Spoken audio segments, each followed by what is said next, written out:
오늘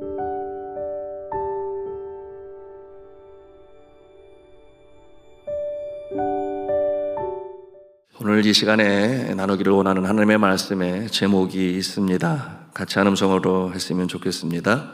어떤 형편에도 자족할 수 있는 비결. 사도 바울의 고백이죠. 사도 바울이 오늘 주신 말씀 속에도 보니까 어떠한 형편에든지 자족할 수 있는 일체의 비결을 배웠다, 그렇게 고백을 하고 있는데요. 우리 12절 말씀을 다시 한번 보겠습니다. 같이 읽습니다. 시작. 나는 비천에 처할 줄도 알고 풍부에 처할 줄도 알아.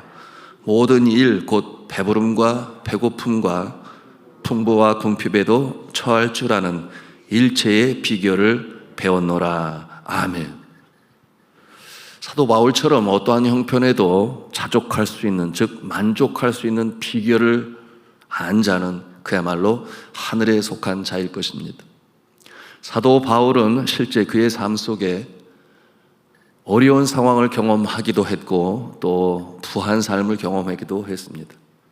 이와 같은 상황 속에서 그는 흔들림이 없었습니다.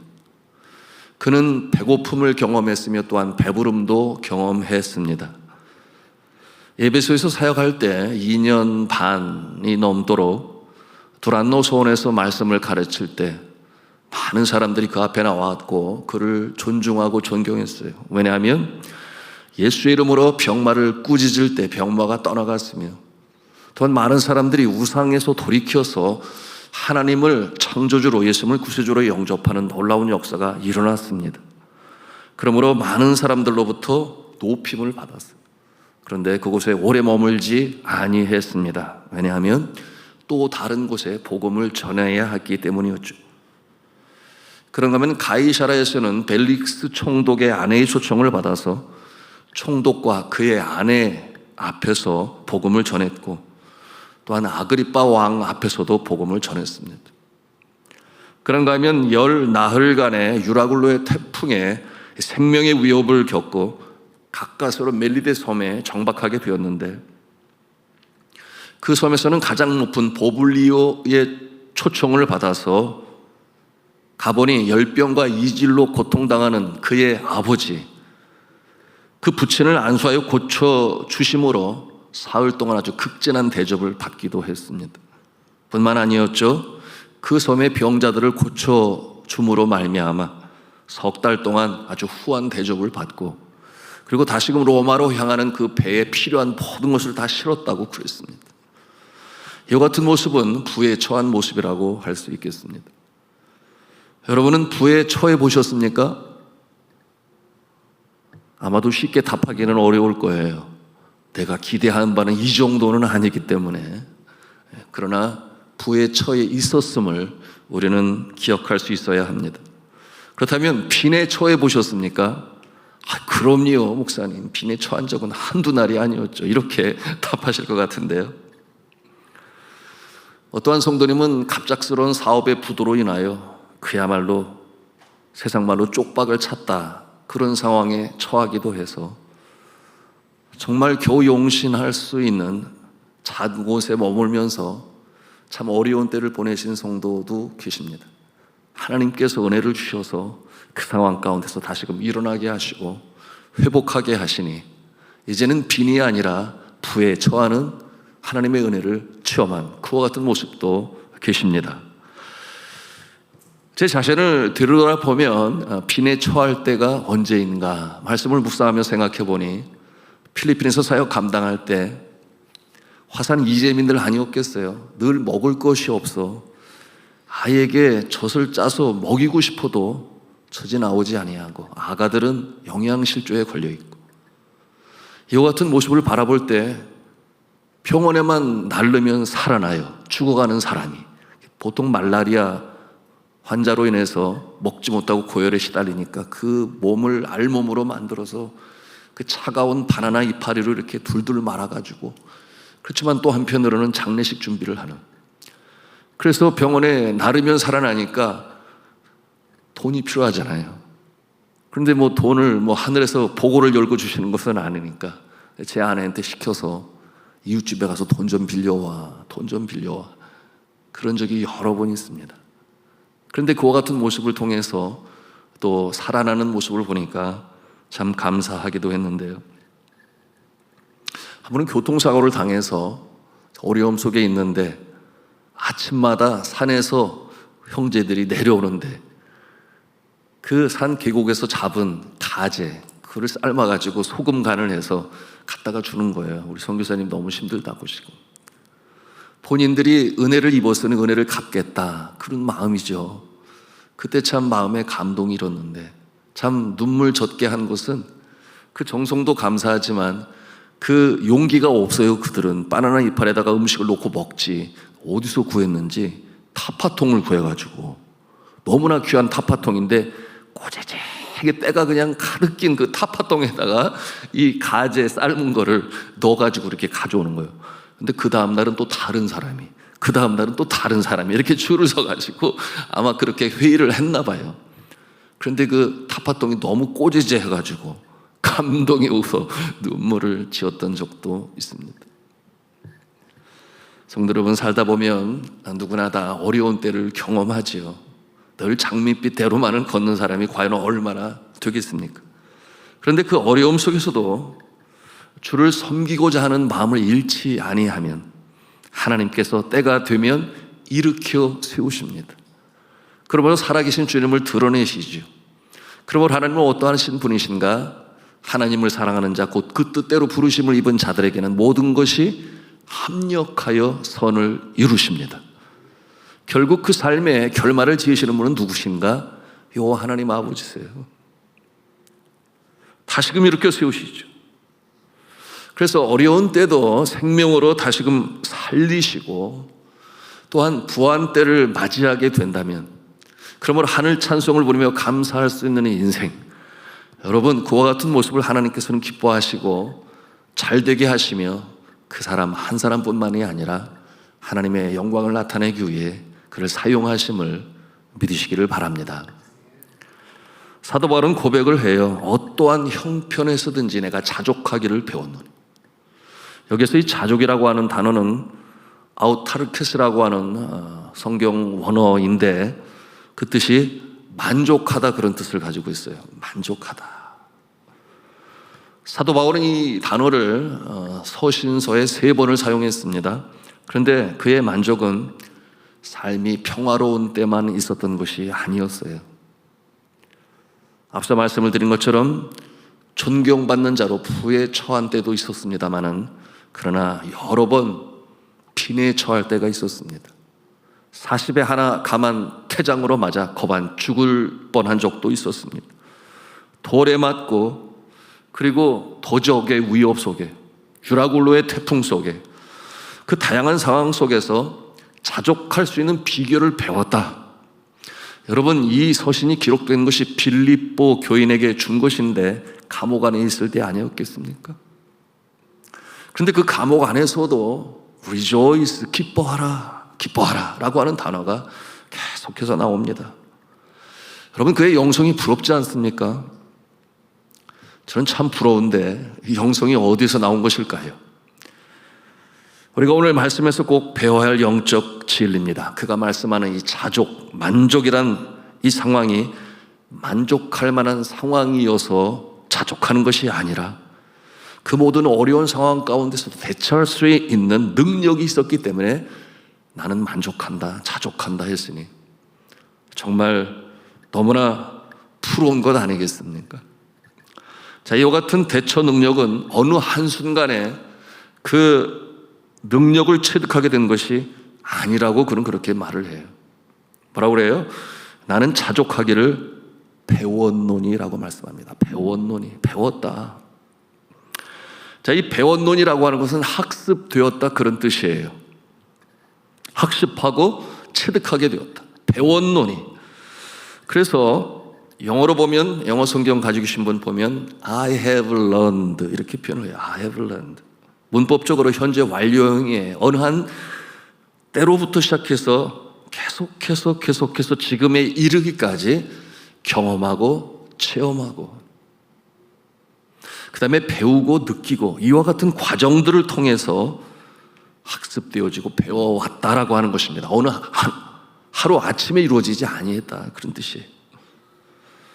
여러분, 이와 같은 능력을 이 시대의 인문학적 용어로는 coping ability라고 표현을 하는데요, 이게 뭐냐면 역경 대처 능력, 역경 대처 능력이라고 사용하고 있습니다. 이 사도 바울이 이렇게 자족할 수 있었던 것은 역경 대처 능력, 그것이 아주 높았던 주의 종이었던 것이죠. 그런데 어떻게 배웠는가? 반복되어지는 역경 속에서 그와 같은 영성의 소유자가 되었다라고 하는 것입니다. 그러한 경험들이 마침내 어떠한 상황에서도 자족할 수 있는 그 능력이 되었다, 영적 실력자로 키웠다, 그런 뜻이 되겠습니다. 이게 무슨 말씀이겠어요? 역경이 없으면 도무지 그와 같은 능력자로 자라날 수가 없다, 그런 뜻 아니겠어요? 결국 역경 속에서만이 그 역경을 뚫고 나갈 수 있는 대처 능력이 학습되어지고 자라나고, 그러므로 하나님 앞에 늘 뭐라고 그랬어요? 그가 고백하기를 항상 기뻐하라, 쉬지 말고 기도하라, 범사에 감사하라. 그와 같은 실력자가 될 수 있었던 것입니다. 미국의 기업가인 존 셰드라고 하는 분인데 이런 명언을 남겼습니다. 잘 들어보세요. 배는 항구에 있을 때 가장 안전하지만 그러려고 배를 만든 것은 아니다. 배는 항구에 있을 때 가장 안전하지만 배를 지은 목적이 항구에 정박시켜 두려고 만든 것은 아니다. 무슨 뜻이겠습니까? 파도가 치는 바다 위를 항해하기 위해서 배는 건조되어진다. 그와 같은 말을 남겼습니다. 전에도 나누었습니다마는 이 역경 대처 능력에 대하여 인문학 쪽에서의 연구가 많이 있었죠. 과거에는 IQ가 좋아야 된다, 지능 지수가 높아야 상황들을 해결하고, 그런데 연구를 더 해보니 그것만 있으면 안 된다. 그래서 뭐냐면 EQ라고 하는 Emotional Quotient라고 하는 감성 지수가 있어야 공감하고 치유하고 함께 팀워크를 이루는, 그러므로 IQ, EQ. 근데 그것만으로도 안 된다는 것이 또 연구를 통해서 알게 되었는데, 그게 뭐냐면 Adversity Quotient라고 하는데 이것이 바로 역경 대처 능력 지수라고 하는 것입니다. 어떠한 도전과 장애물이 닥쳐왔을 때 그것에 대하여 대처할 수 있는 능력, 그것이 있을 때 비로소 성공하고 성장하는 그런 시대가 되었다 발표를 했습니다.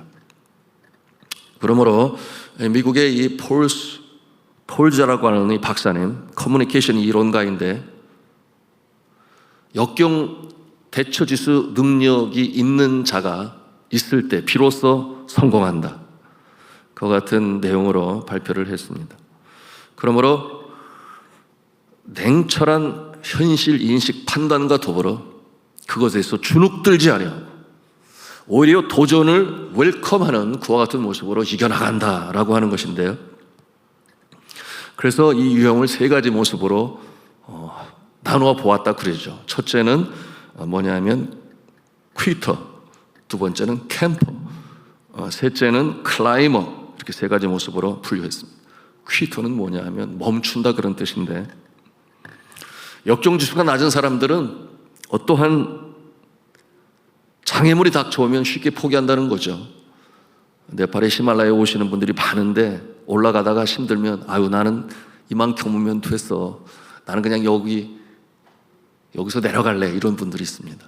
그러니까 도전하는 능력이 없는 거죠. 정신도 부족한 거죠. 퀴터라고 그랬어요. 그런가 하면 두 번째는 캠퍼라고 그랬는데, 이 모습은 뭐냐면 하는 데까지 해보는 거예요. 하는 데까지 해보는 거예요.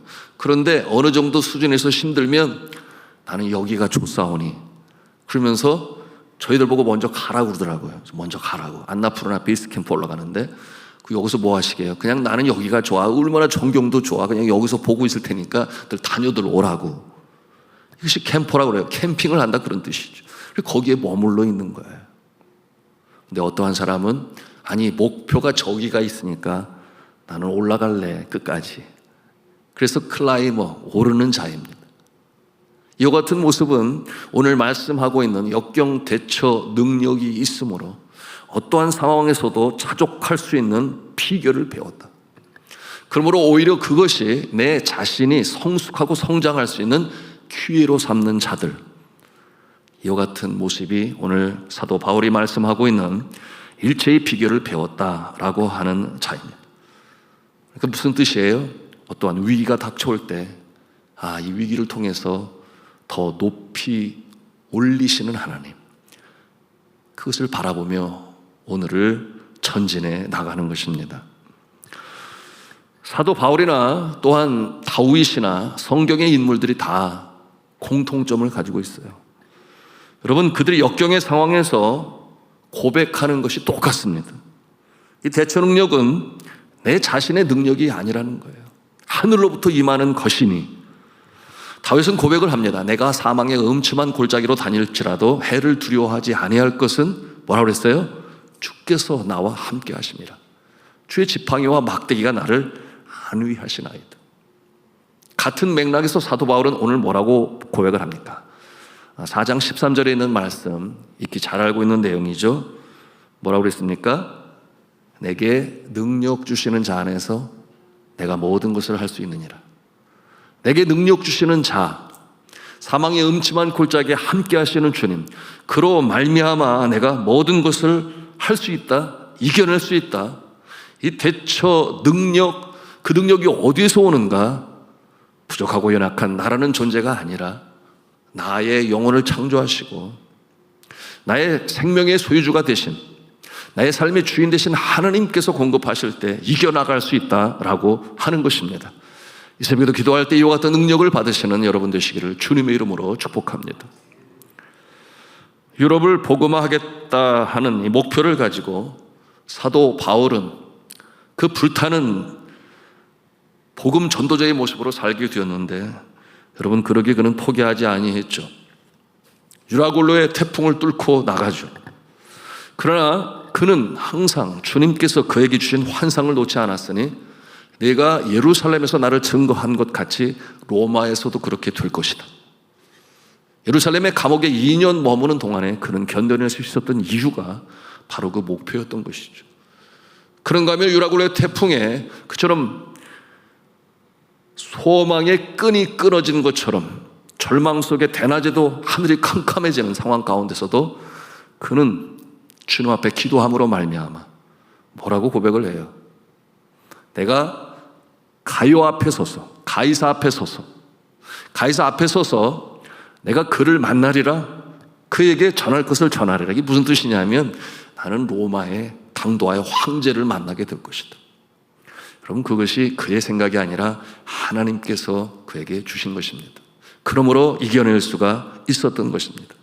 자, 말씀의 결론을 맺어보면 이 역경 대처 능력, 과학적 데이터에 근거하면 많은 경험이, 그 경험 속에서는 어려운 때도 있었고 또는 부할 때도 있었지만, 그러나 그 경험이 그 사람의 능력을 만들어간다. 이 과학적 통계예요. 근데 우리 믿음의 사람은 성경을 통해 확실히 발견하니 뭡니까? 사도 바울처럼 나는 배워간다, 그렇게 말씀하고 있어요. 나는 배워간다. 도전도 배우고 편안함도 배우고 역경 속에서 일어날 수 있는 그 능력이 하나님으로부터 나에게 주신다는 것을 나는 배움으로 그 일체의 비결을 갖게 되었다, 이렇게 고백하는 것입니다. 중요한 것은 역경이 닥쳐올 때 우리 믿음의 사람은 기도할 수 있습니다. 기도는 은혜의 방편입니다. 기도하는 자는 결코 소망의 끈을 놓지 않습니다. 하나님께서는 그와 같은 자의 기도를 들으셔서 살아계심을 나타내 보여주십니다. 그러므로 우리가 역경을 통하여 성공하고 승리할 수 있는 것은 나 한 사람이 아니라 누군가에게 그 본이 되어지고 위로가 되고 격려가 되고 존재 그 자체만으로도 많은 사람들에게 위안이 되고 위로가 되는 그 위치에 세우시기 위함입니다. 이 새벽에도 기도하실 때 혹 어려움 속에 계시다면 하나님께서 이 경험하시게 하시기 위하여, 대처 능력을 더 높이시기 위하여, 그러므로 주의 영광을 나타내시기 위하여 나를 이렇게 지금도 사용하고 계시지. 여러분 기도하심으로 승리하시는 저와 여러분 다 되시기를 주님의 이름으로 축원합니다.